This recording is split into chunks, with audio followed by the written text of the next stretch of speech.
So that's right, guys. Just 38,000 jobs created in the month of May.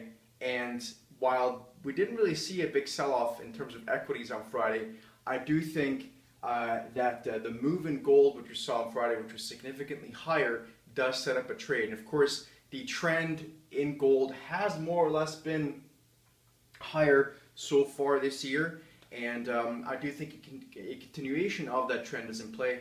So let's look at the charts and see what might be setting up in gold. So before we look at the charts, I just want to let you know I just got word from one of the top gold brokers that I know in London about a really big trade by a very reputable hedge fund that took place last Friday in on the long side of the GLD actually. So just adds a little bit more credibility on the GLD. Let's look at the charts here.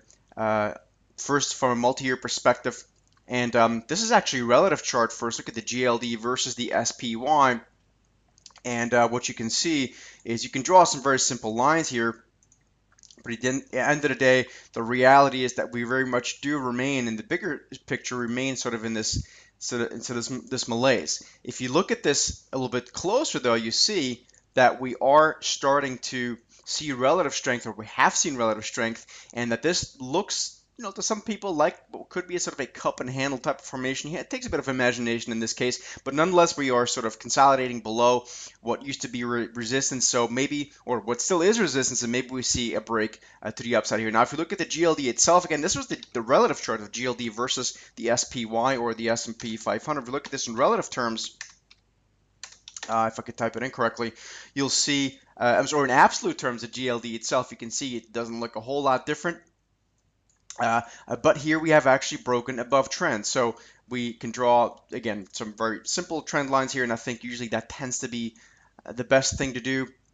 And essentially what that looks like is kind of like this, right? So we have what used to be sort of resistance is now support, and that's actually where we bounced off of last Friday. So finally we move into this on a daily chart, and you'll see more closely what is taking place. For first of all, on the weekly chart, you'll see that the 100-week moving average, that's this blue line, is also now acting as support. So ever since we broke above that area in February, we now held it as support. $115 or so in the low end is the low end of this multi-month range that I'm going to show you guys here on the daily chart.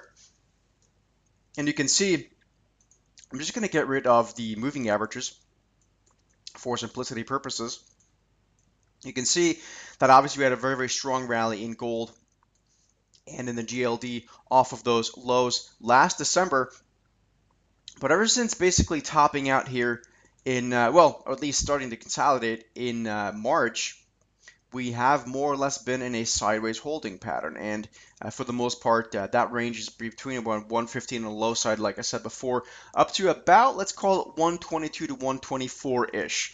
So I think right now, considering this up gap we saw off of those lows last Friday, that we could for now see a, I'm going to call it a mean reversion move, for lack of a better term, back to the upper end of this range. And ultimately, I would think that later on in 2016, we could see a real trend continuation to the upside. So that's the trade I'm looking at here in the GLD ETF. Make sure to follow me on Instagram, instagram.com/studytrader, to get the latest tips and tricks and more from the Study Trader.